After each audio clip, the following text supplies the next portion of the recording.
ప్రత్యేక తెలంగాణ ఇచ్చిన కాంగ్రెస్ 10 ఏళ్లు అదే తెలంగాణలో ప్రతిపక్ష పాత్రకే పరిమితమైంది. ఎట్టకేలకు 10 ఏళ్ల తర్వాత తెలంగాణలో అధికారంలోకి వచ్చిన కాంగ్రెస్ తొలి 6 నెలలు ఎక్కువగా పాలనపై దృష్టి పెట్టింది.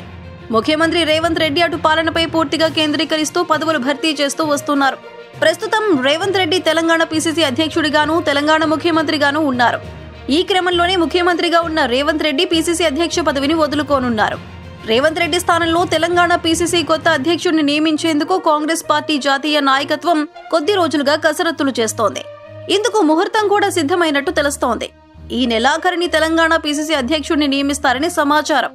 తెలంగాణ పీసీసీ అధ్యక్ష పదవి బీసీలకు ఇవ్వాలని అనుకుంటే మహేష్ కుమార్ గౌడ్ తో పాటు నిజామాబాద్ మాజీ ఎంపీ మధుయాష్కి గౌడ్ పేరు ప్రముఖంగా వినిపిస్తోంది. ఇక లంబాడాలకు ఇవ్వాలని అనుకుంటే పార్టీ సీనియర్ నేత పోరిక బలరాం నాయక్, అలాగే ఎస్సీలకు ఇవ్వాలని అనుకుంటే సంపత్ కుమార్ పేర్లు తెర మీదకి వస్తున్నాయి. వీరిలో ఒక్కరికి ఖచ్చితంగా పీసీసీ పీఠం దక్కుతుందని అంటున్నారు. ఇక ప్రచార కమిటీ చైర్మన్ గా సంగారెడ్డి మాజీ ఎమ్మెల్యే తూర్పు జయప్రకాష్ రెడ్డి పేరు దాదాపు ఖరారైనట్టు తెలుస్తోంది. వీరితో పాటు 4 కార్యనిర్వాహక అధ్యక్షులను కూడా నియమించాలని అఖిల భారత కాంగ్రెస్ కమిటీ భావిస్తున్నట్టు సమాచారం.